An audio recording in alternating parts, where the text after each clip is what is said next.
studios of STL TV in Forest Park, it's the best of the STL. On tonight's show, from the St. Louis Metropolitan Police Department, Chief Sam Dotson. United Way Leadership Society. Heating things up in the kitchen, the Country Club of St. Albans. Here's your entertainment for tonight, Danita, Mumphard. And here are your hosts. Please welcome Cassandra Walker and Ivy Hartman.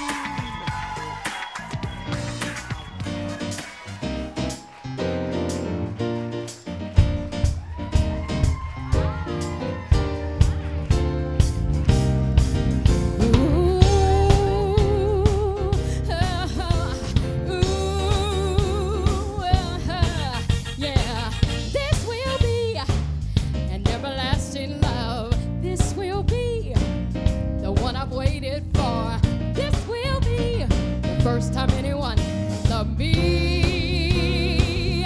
Oh, I'm so glad you found me in time. I'm so glad that you rectified my mind. This will be an everlasting love for me.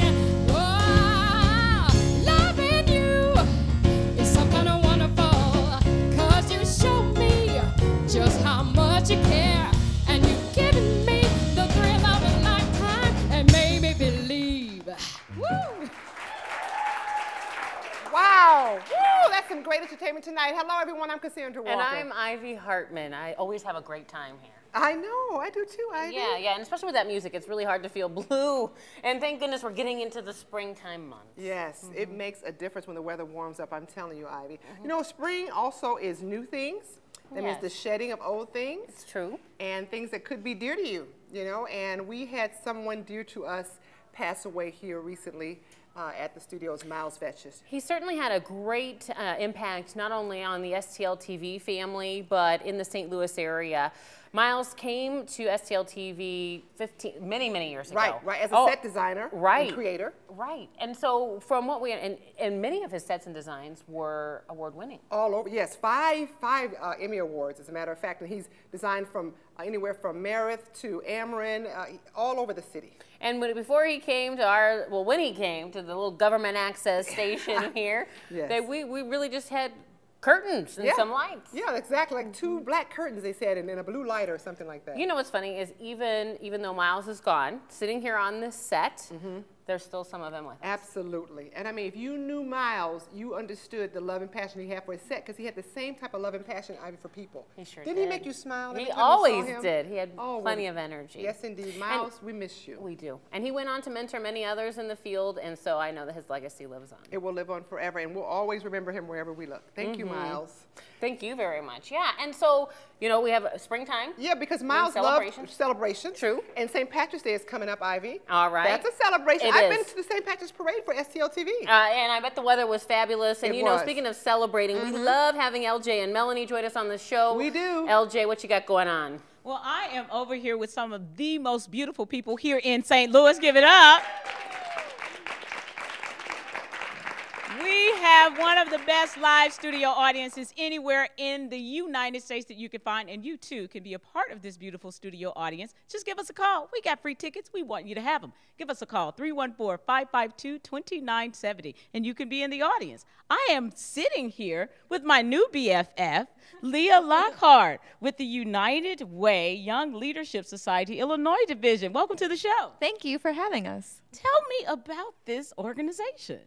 Well, the United Way started a group, the Young Leadership Society, just to fundraise and get out there and move the mission of the United Way, because there's so many people that need help, and we're just really a group of young professionals that are getting out there and raising money and volunteering for them, because again, there's over 170 agencies that need help, and we're here to give it to them. So we can help you, because you have a big event coming up. Yes, Trivia Night.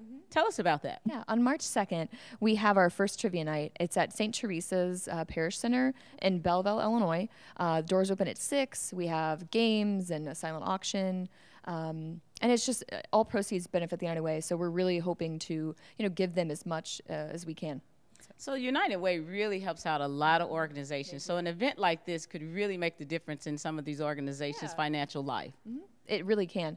The budgets are cut all the time, so they depend on, the United Way to give them money. So you have a lot of great things going on. We have a lot of great pictures of a lot of good stuff that you guys do. So tell us about some of the wonderful things that you all are doing. Yeah. Well, agencies will call us up and they'll say, we need help with Halloween parties or just sprucing up their agencies. So we do anything from yard work to just helping out with whatever they need. But we also fundraise for the United Way so we can give them as much money as they can. So no volunteer effort is too small. No. And no amount of money is too small. No. So people need to really come out and support this trivia night. What if I can't make it? What if I can't make it, but I really still want to help out? What could I do? Well, we have volunteer events at least once a month. So if you want to, hit us up on Facebook or send us an email at unitedway.yls.il@gmail.com, and we will put you on the email list and we'll send you out any events that we have coming up so you can help us. We need to be there March 2nd. Correct. At what time? 6 o'clock. Doors open at 6 and it starts at 7. And where is this again? At the St. Teresa's Parish Center in Belleville, Illinois. Cross the water, y'all. Go see what's going on. Help out some people who are really trying to help themselves. Mel, what are you doing over there in that kitchen, girl? Well, this evening I'm being joined by Chef Paul Frentrup with the Country Club of St. Albans, and you brought Brandon along with you. I did. I brought Chef Brandon with me. Guys, thank you. Yeah, thank you so much for being here. What do we have here? Because this is one good-looking cut of meat. Well, this is a heritage pork tenderloin, and we are going to wrap it in sage, pan-sear it, serve it with cheddar grits, and a whole grain mustard sauce. Oh, that sounds good. Sounds good. Is this a menu item already for you guys? This is not a menu item. This is just a winter comfort food that I came up with, and we do a lot of different things at the club, and this is just a dish that I would like to try out with them as well. Okay. Is it complicated? I don't see a lot of ingredients here. Would this be something that I could make at home, sure, possibly? Absolutely. It's not very complicated. There is some technique involved with it, but I think anybody that kind of puts forth an effort can make it happen for themselves. I see alcohol in there. There is a little bit of brandy in there that is a spice of life. We're going to get Brandon like a flame going here or what? We're going to get a little flame going, not too high, but we'll be careful. We are professionals. Yeah. So if this works out, are you going to have this on the menu, or is this just special for us? Well, tonight is just special for you. Special for us, okay. Moving forward, it will be on the menu, yes. Oh, good deal, good deal. And so you come up with the menu items that you guys have there, right? That is accurate, yes. On a weekly rotation, we change a lot of our menu items and try to do new and different things. Gives a lot of opportunity for the next level of culinarians that are coming up, a chance to see a lot of different cuisine. Yeah, yeah, absolutely. And what is this right here? Because I'm drawing a blank. This looks kind of weird. That is caul fat. Okay. Not a very popular ingredient, or I guess maybe broad stream ingredient, but it is the lining of a pig's stomach. It adds a lot of flavor to the dish. I hope so. And some texture as well. Okay, all right, we'll check in with you guys in just a little bit. But before the show, as we always do, we like to give away something to one of our lucky audience members. And this time around, we have 2 tickets to a Dance St. Louis production, and we drew the name before the show. That person is Mike Meyer. Mike, please stand up. All right, all right. Congratulations, you won 2 tickets to see Carmina Burana, courtesy of Dance St. Louis. Cassandra Ivy, let's send it over to you. Thank you, Mel. I'm looking forward to having some of that food. It looks delicious. Thank you, the Country Club of St. Albans as well. Now, Ivy, our next guest joined the St. Louis Metropolitan Police Department in 1993. And over the last 2 decades, he's served in numerous divisions within the department, and now he manages the 2nd largest police department in the state of Missouri. Impressive. It is. Please help us welcome Chief Sam Dotson.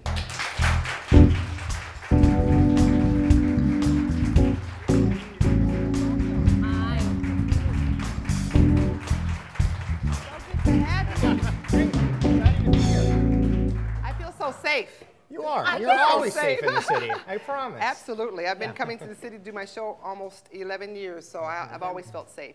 I want to tell you, when I was a little girl, Officer Friendly would come to our school. Now, Officer Friendly always had the same last name, but he could be 3 or 4 different officers in the span of my time in elementary. But they bring coloring books, and they come talk to us. I lived in the city of Chicago, and they talk to us about police work. And many a young boy decided to go into police work with that. Did you have any experiences? Did they tell you about this? On my desk from 1975 is a certificate from Officer Friendly that has my name on it, and that's the reason why I became a police officer. I did not know that. I did not know that. Oh, that's awesome.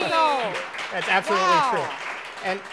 And I look at it every day, and it reminds me of what I felt when I was 6 years old when I got that and why I wanted to be a police officer. And I love that certificate. That's amazing. Yeah. Oh. But you kind of took an indirect route. Even though you knew at that point you wanted to be a police officer, you actually studied business. Yeah, you do. And I think growing up, you listen to your family. And my family is go to school, get a degree in business, go out and make lots of money. And it was my junior year in college that I said I was either strong enough or rebellious enough to say, you know, I wanted to be a police officer. I call it the noble cause, that every day we go out and do the right thing for the right people and go home at the end of the day with a tremendous sense of job satisfaction. You don't become a police officer to get rich. The salary is good, but you don't get rich. You do it because it's in your heart and it's because of what you love. Yeah, I agree. What's been the thing, though, that you didn't expect about this role of being the chief? Probably the hardest thing, or the thing that I didn't anticipate most, is the emotion that goes along with the job of being chief.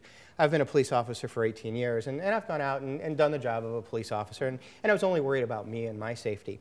Now I have almost 1,300 police officers that every day, every night, we ask them to go out and do dangerous things sometimes, chase people down alleys with guns in the dark of night, and I feel a personal sense of responsibility. And when it was me, it was okay, it was just me, but now I ask them to go out and do that job, and it wakes me up at night that I worry about them. Wow. It's something I didn't anticipate, and it's a very, very strong emotion. Compassion, absolutely. We're going to find out more about that. Thank you so much for sharing that, Chief Dotson. We're going to find out more about police work in the city of St. Louis and all the good things you want to hear in just a little bit. So stay with us. We'll be right back.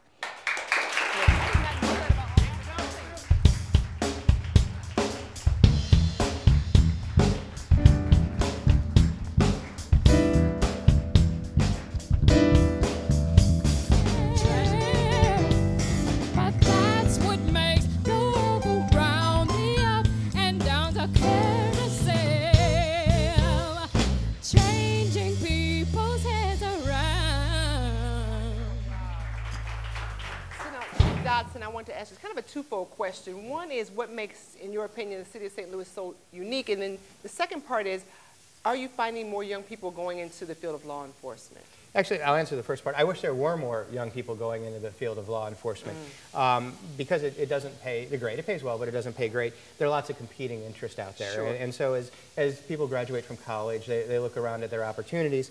And law enforcement, it's dangerous and there's some inherent risk. And so I wish there were more young people going into the profession. And like the Officer Friendly program, if we could get into schools a little bit earlier and have that positive interaction with kids, hopefully we could get more to do it. And what makes St. Louis great, it's shows like this. It's baseball, it's football, it's hockey, it's the Central West End, it's all the great restaurants. Those are the things that make St. Louis great. I always say St. Louis is a big, small town. I agree. Yeah. So growing up in St. Louis and attending high school in the public school system here in St. Louis, you've got a long, long history here. You've seen a lot of changes. But what has been like the thing that an out-of-towner asked you, what's your favorite thing about St. Louis? And usually for me it's food, so if you want to go there, that's fine. And you mentioned several places, but... I think, and you talked about my high school experience, so I'll mention that for a second. I graduated from Metro High School in the Central West End, at Kings Highway in Washington. And what I found is it's that neighborhoods, and it's a diversity of neighborhoods. The Central West End with their restaurants along Euclid Avenue, along Grand Avenue with the variety of restaurants. I may be centered around food, too. I may be centered around food. The Hill with their restaurants. It's all of those great neighborhoods have such a different feel about it. And now as a police officer and as chief, to get to go to those neighborhoods and talk to the residents and talk to the people, we really are a very diverse community with a lot of great ideas, a lot of energy. That's what's fun about St. Louis. It is. You mentioned neighborhoods, and the police department recently was in a neighborhood in North St. Louis, College Hill. College Hill. And talk about the work that you guys are doing and if it's effective. And I absolutely believe that it is. We do something called Hotspot Policing, and what that is we look at neighborhoods and sometimes just parts of neighborhoods that are challenged with crime, and whether it's person crime, property crime, and then we send resources in to combat that problem. The College Hill saw an increase in assaults, in homicides, and we took resources and put them into that neighborhood and had a tremendous impact. In about a 10-day period, we saw crime drop 89%. Wow. That's a tremendous impact. And then what we've started is phase 2 in the College Hill neighborhood, where you can't always police your way out of a problem. Police officers can only do so much. But we've partnered with the city services, and we're bringing in the street department and the parks department and to clean up alleys, to board up buildings, to make the neighborhood better than when we left it. There's a theory in law enforcement called the broken windows, that if a neighborhood looks like a rundown, then the criminal element feels it's okay to operate in that neighborhood. We're trying to leave the College Hill neighborhood better than we found it. I like that. I like that. I want to ask you, you talked about that you blog and you do those social networking things. Can you tell me, how has the internet kind of changed police work, and what advice would you have for young people, or anybody for that matter, with social networking? First, law enforcement, in this 24-hour instant news cycle that we live in, I think police departments have a responsibility to push out as much information as they can, and accurate information. And so I tweet, I blog, I Facebook. It's Chief SLMPD. So if you want to follow me on Twitter, it's Chief SLMPD. I'd be happy to do that. And I think to young people, I think you have to get control of it. I think you have to realize that it has a place in society, but it's not the primary means of communication. This is the primary means of communication, face-to-face. And those skills can't be lost. And so we have to have this. That's absolutely true. But then also technology plays a new role in crime fighting. Yeah. It does. We, on a whole bunch of different levels, and we can talk about it. We have a tremendous crime analysis unit in the police department that does our hotspot maps. We have computers in the car. We have a system called ShotSpider technology. What that does is it's a gunshot detection system. It's deployed over about 3 square miles in the city right now. If a gunshot goes off in that area, instantaneously we're notified, and it can narrow it down to about 3 meters. Technology, GPS in police cars. Our aviation unit has some technology in the air. So technology, I call it a force multiplier. It's expensive, but it gives your officers more opportunities and better tools and better resources to do their job. Excellent. So now, again, what's your Twitter handle? Chief SLMPD. All right, we really enjoyed having you on. Yes, it's been a lot of fun. Yeah, yes. All right, well, you know the St. Louis Metro Police Department can be found online at slmpd.org, and they're at 1200 Clark Avenue. Yep, 314-231-1212. And of course, you always dial 911 if you've got an imminent emergency. Absolutely. Thank you so much. Just stay with us for a little bit. We're going to enjoy some delicious food and music. Mel, what's going on with you in the kitchen? Yeah, I'm hanging out over here in the kitchen with Chef Paul and Chef Brandon. Yes, you guys are really doing it. Again, what are we making? We're making the... Right now we're making a sage-wrapped pork tenderloin, and what I have done at this point, I've wrapped the sage and the caul fat around the pork tenderloin, and the caul fat is acting as, it's a twofold. It's holding the sage leaves in place, and then it's also flavoring the meat. Do you take that off afterward, or do you eat that? That's completely edible. Okay. What you want to slow cook it in the skillet so all those fibers can break down, so they are edible. Absolutely. Okay. It smells amazing. It smells amazing. Now, you've been with St. Albans for almost 13 years. Yes. How do you keep things new and fresh? Well, you always want to keep up on industry trends. There's always something new that's coming about, or a new just a trend that's coming through on the culinary end, and just keep abreast of those. Our membership and our guests that come out are very, very diverse, and they travel all over the world, and trying to keep up with all that. And there's a lot to offer if you think of it in that manner.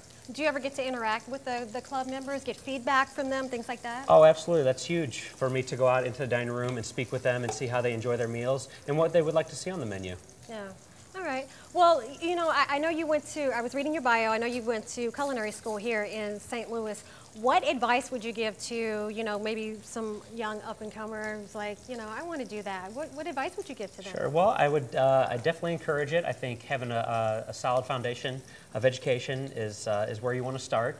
But if you're going to make the commitment, you need to make it. You know, there's a lot of schools you can choose from, and this business isn't always the easiest to be in. There's a lot of weekends and holidays you want to work away from your family. But if you truly love it, it can take you a lot of different places in your life. And when did you know this is what you wanted to do with your life? I mean, I would imagine something like this you have to be really passionate about. Because like you said, there's a lot of sacrifice, you know, the hours, the holidays, things like that. Very much. Just really my first job that I was cooking at a local restaurant here in St. Louis. It just really kind of brought it out of me. It made me kind of just really want to push myself and bring out the best in me. Yeah, yeah. So you've been at St. Albans for so long. Have you ever thought about leaving and maybe going to another city and, you know, just kind of seeing what that has to offer? But you grew up here, you know, what keeps you here? Sure, it's hard. Family is the main aspect that keeps me here. It's hard to be without it. And sure, I've thought about moving on, and I definitely prepare myself for that next step in my career. And wherever that lands me, then that's where it lands me. So yeah. I look forward to it. All right. Well, I can't wait to sample some of that. I know you got a little bit while to go, but we'll try some of that at the end of the show. All right. Thank you so much, Chef Paul, Chef Brandon, for coming on the show. If you'd like more information on the Country Club of St. Albans, you can visit their website, ccsalbans.com. LJ, let's send it over to you. Well, she's been swooning and crooning. Give it up for the sultry sounds of Danita Mumphard.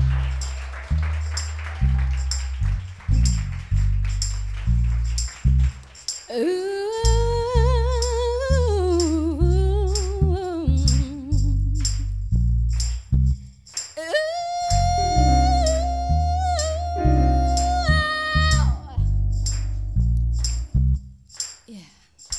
Never knew how much I love you.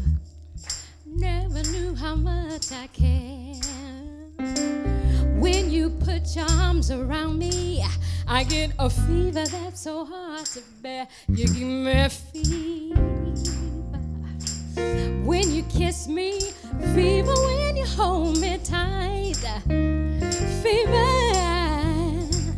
in the morning, fever all through the night. Sun lights up the daytime, moon lights up the night. I light up when you call my name, 'cause I know you're gonna treat me right. You give me fever when you kiss me, fever when you hold me tight, fever in the morning, fever all through the night. Ooh.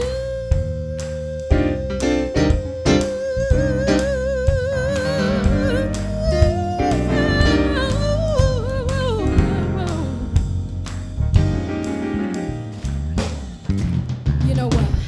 Romeo loved Juliet, and Juliet, she felt the same, yeah.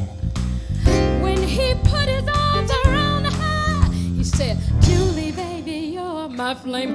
I'll give it fever when you kiss me, fever when you hold me tight, fever, woo, in the morning, fever all through the night. Shabba-ba-dee-ba-dee-doo-doo. Shabba-ba-dee-da-ba-dee-da-doo.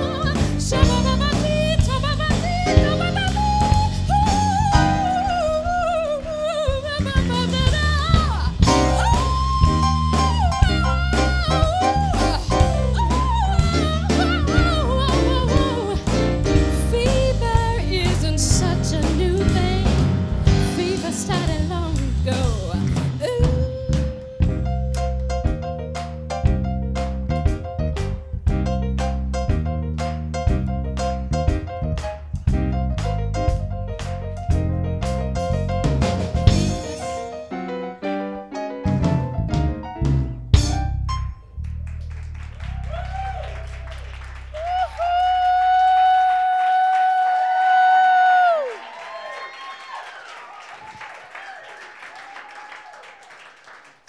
The girl got chops, y'all. You can sing.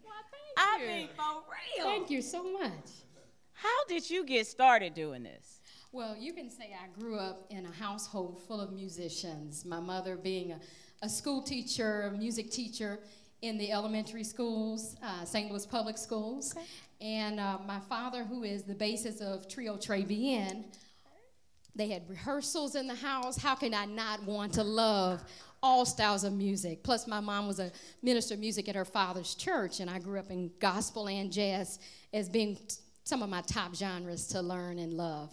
So you just have an eclectic group of music that you select from that you decide to sing. Absolutely. It's in my heart to sing. It's obvious it's in your heart, because from that which comes from the heart just really touches everybody. So tell us, where can we find you? Where are you going to be soon? Actually, on March 9th, we'll be at the Jazz on Broadway, which is in Alton, yes, Illinois, and we're looking forward to that. So now people can buy stuff that you sell. Yes. They can get your CDs. Yes. They can get you on where? Where can we get this stuff? Absolutely. Actually, I have them online, www.danitasings.com. You can access CD Baby, and also it's just an easy access. I mean, there's nothing else to say. When folks can sing, they just can sing, y'all. They just can sing. One more time for Danita Mumphard. Oh, my God. Fantastic. I want to know, do you do theater? You should. I have. Oh, actually, in high school, I have done You some can plays. tell. You are quite a performer. Very impressive. Very impressed with the whole band, everybody. Before we go, we'd like to thank our guest chef, Paul, and Chef Brandon for coming on. That was a lot of fun. And thank all of our guests. We had a great time. Chief Dotson, thank you guys for being with us. Also in the audience. Yes, thank you so much for our audience, for our guests at home viewers as well, and for our sponsors. We really appreciate all that you do for us. And last but certainly not least, Danita Mumphard. Take it away, girl. Yeah. Come on, everybody. You can have a good time with us. Yeah. Captured effortlessly. That's the way it was. Happened so